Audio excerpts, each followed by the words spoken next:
जब कहीं हम हार गए, कहीं भी हारे, हजारों बार हारे, ये जो चर्चा करने जा रहे हैं इसे बहुत ध्यान से सुनना। ये श्लोक मानो उपासक के लिए अमृत है।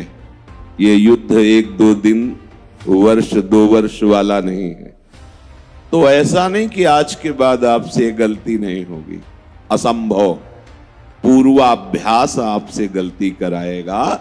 चाहे आप गंगा कसम खाओ, चाहे जमुना कसम खाओ, चाहे अपनी कसम खाओ, चाहे भगवान की कसम खाओ।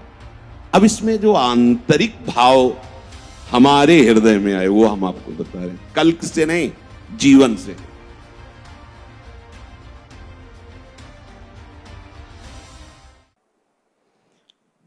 अब बहुत ध्यान पूर्वक सुनना, क्योंकि ये लंबी लड़ाई है।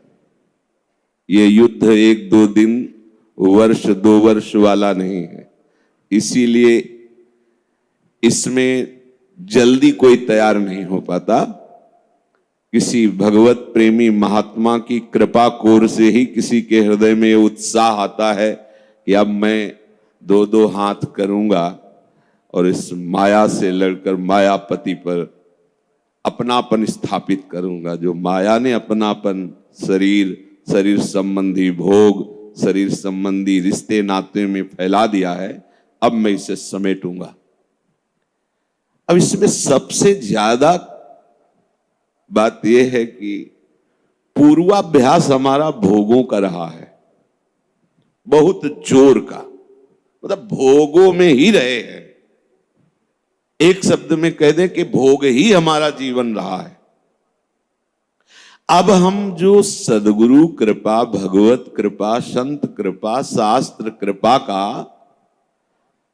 आश्रय लेकर के इस भोगाभ्यास से ऊपर उठने की चेष्टा कर रहे हैं, तो ऐसा नहीं कि आज के बाद आपसे गलती नहीं होगी, असंभव। पूर्वाभ्यास आपसे गलती कराएगा। चाहे आप गंगा कसम खाओ, चाहे जमुना कसम खाओ, चाहे अपनी कसम खाओ, चाहे भगवान की कसम खाओ। बिल्कुल सुलझ करके सुनना। इसमें अपने जीवन को भी रखकर हम बोल रहे हैं, आपके लिए ही नहीं। बात तब शास्त्र की समझ में आती है जब जीवन में उसे स्वाद लिया जाए, जीवन में उसे जिया जाए, जो शास्त्र कह रहा है, तब उसका अनुभव होता है।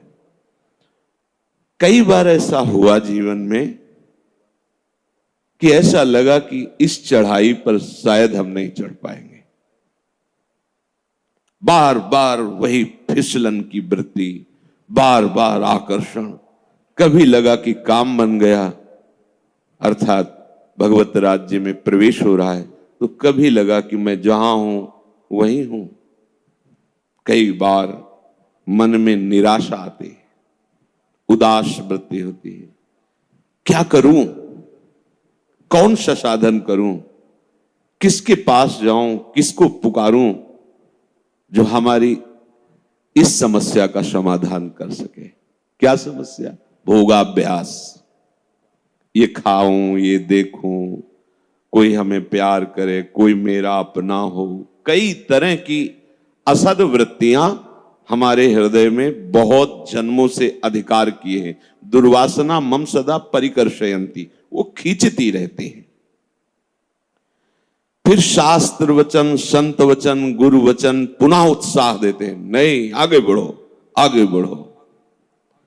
ये जो चर्चा करने जा रहे हैं इसे बहुत ध्यान से सुनना। ये श्लोक मानो उपासक के लिए अमृत है। भगवान कह रहे हैं, सुख दुखे समे कृत्वा लाभा लाभौ जया जयौ ततो युद्धाय युज्यस्व नैवं पापमवाप्स्यसि। बहुत, मतलब जब इस पर विचार करो तो जैसे समुद्र में घुसते चले जाओ, थाह नहीं मिलती। ऐसे इसी श्लोक की थाह नहीं मिलती। कल से इसी श्लोक पर भगवत कृपा से चिंतन चल रहा है। ये स्वयं भगवान के वचन हैं। इसे स्वीकार करने पर कभी लड़खड़ाओगे नहीं। हम ये नहीं कहते कि पूर्वाभ्यास आपको गिराने की चेष्टा नहीं करेगा। जब गिर जाता है कोई तो वो एक निराशा आती है। सफलतापूर्वक नियत स्थान पर दौड़कर पहुंच जाना विजय कहलाता है और बीच में गिर जाना पराजय कहलाती है। भगवान कह रहे हैं जया अजयऊ, तुम्हें जय और पराजय में दोनों में समान भाव रखना है।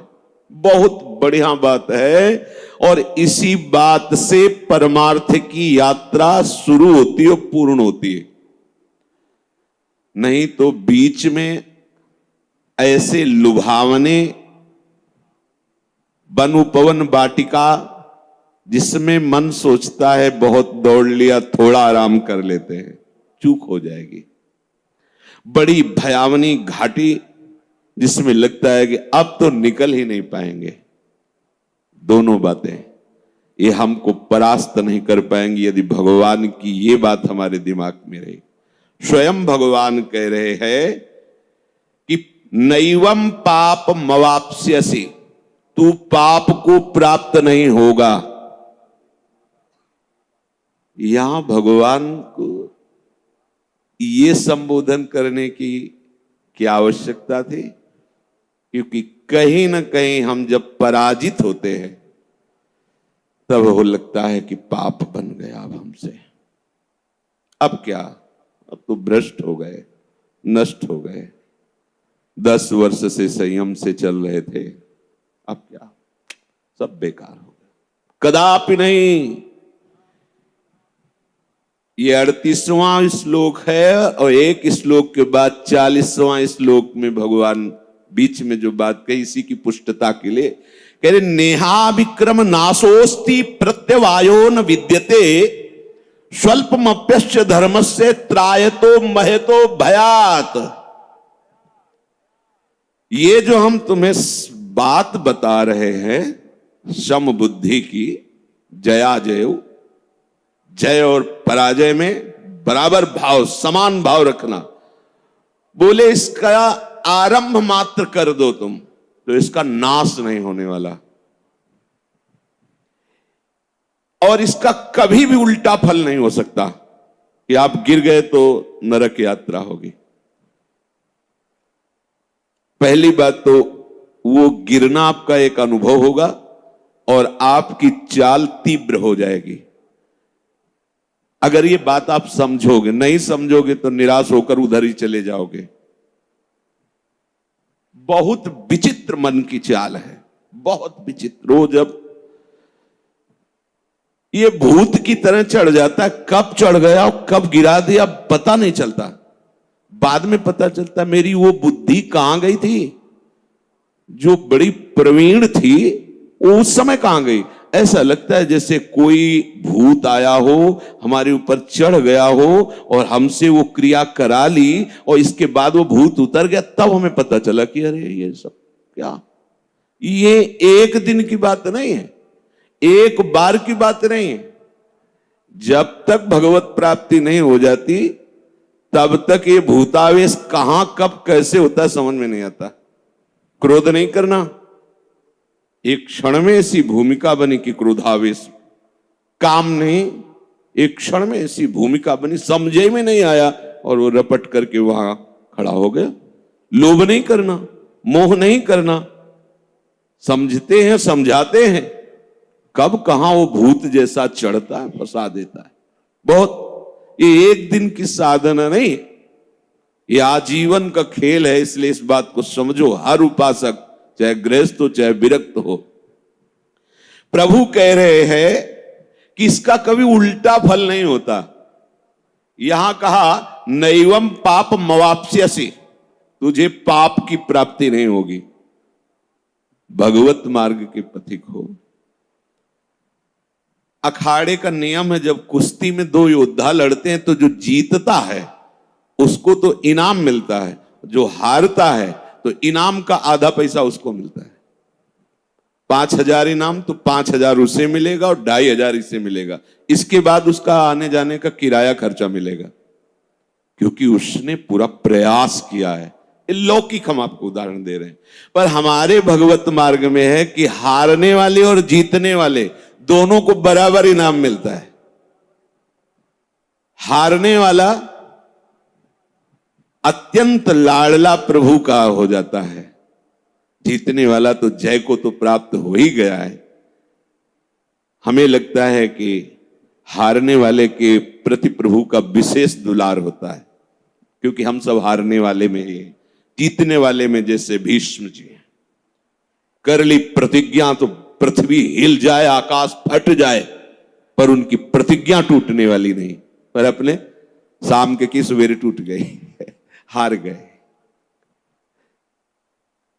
स्वल्पमप्यस्य धर्मस्य त्रायतो महतो भयात्, इसका थोड़ा सा अनुष्ठान तुम्हारे जन्म मरण के बंधन को नष्ट कर देगा, महान भय से तुम्हारी रक्षा कर लेगा।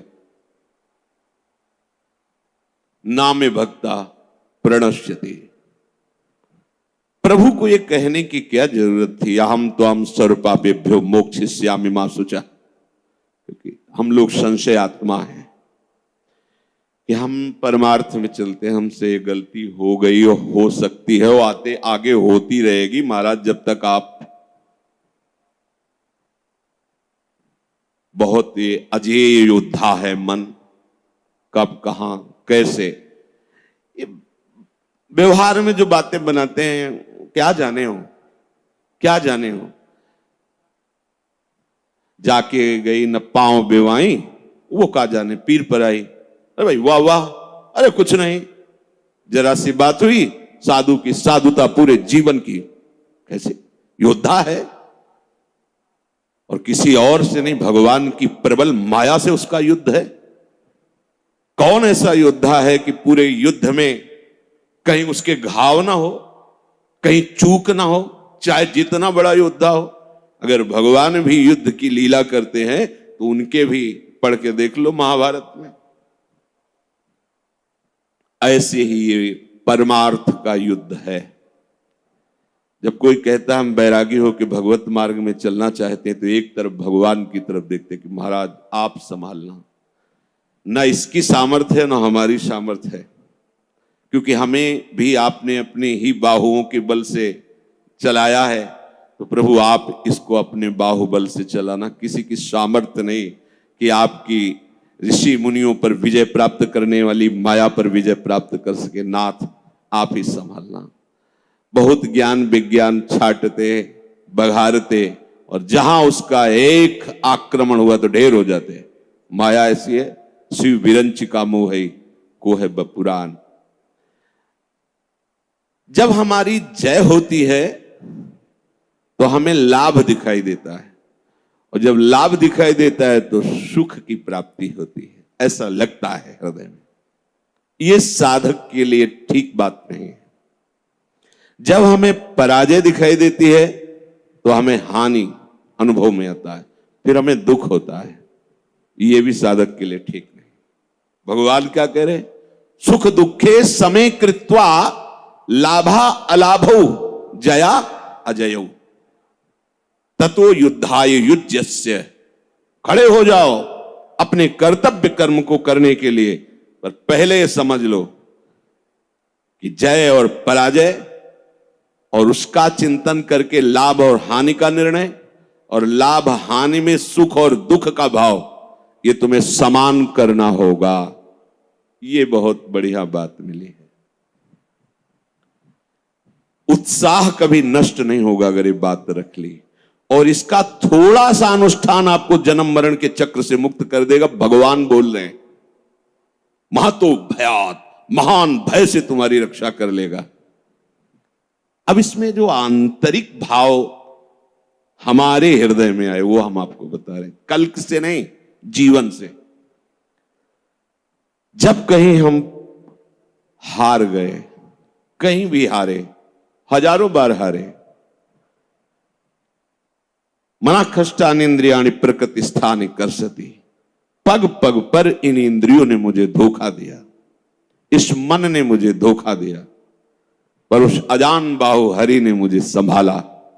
गिरते गिरते ऐसे गोद में लिया। तब ये लगा कि ये बाहु पहले क्यों नहीं थी, गिरने के समय ही क्यों आई। जब हमें पता है कि अब बस 2 कदम रह गया तो आपने पकड़ लिया, तो जो पीछे से कदम चले थे यहां तक तब क्यों नहीं पकड़ा। तब लगा कितने कृपालु हैं, कहीं ना कहीं साधना का अहंकार है, कहीं न कहीं भगवत प्रेम प्राप्ति में जो बाधक मलिन भाव हमारे हृदय में है उसी को दिखाने के लिए हरि ने छोड़ दिया। देख 4 कदम चल के क्या होता है। तो लगा कितने कृपालु हो प्रभु, एकदम चूर चूर अहंकार। तो जहां कहीं भी अहम स्फुरित हुआ उसी अहम का नाश करने के लिए मेरे करुणा समुद्र प्रभु ने ये हारने की लीला करवाई। हार गया, सब करके थक गया।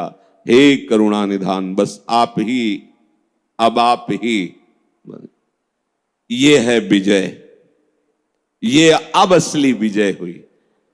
तो हमें पूरे जीवन में यह ध्यान रखना है, कैसी भी परिस्थिति हो, कैसी भी हमारी मन की स्थिति हो, कैसी भी, हमें भगवत मार्ग नहीं छोड़ना है। बस ये बात समझ लीजिए आप,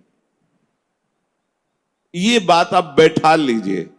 परिणाम भगवान कह रहे महान भय से रक्षा करूंगा, भगवान कह रहे मेरे भक्त का नाश नहीं होता, भगवान कह रहे अहम तो हम सर्व पापेभ्यो मोक्षयिष्यामि मा शुचा। अब इसकी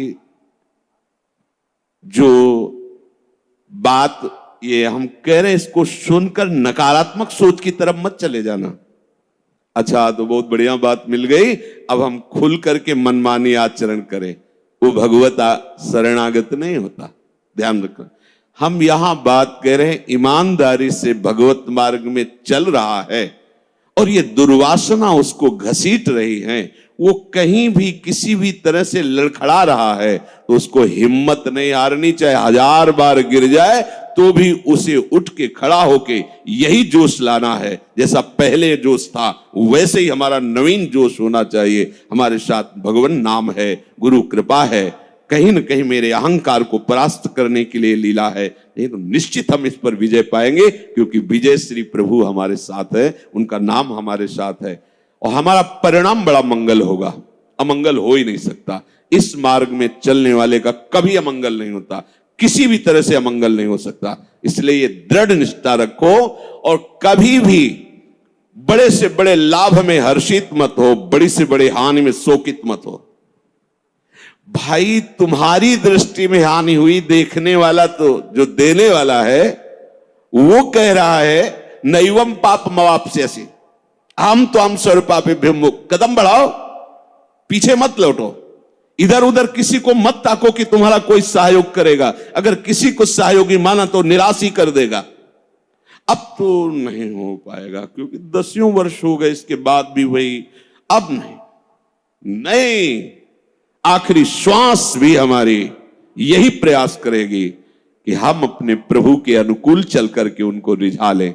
बस ये जो अंदर आपके बात है यही भगवत प्राप्ति कराएगी। ध्यान रखना।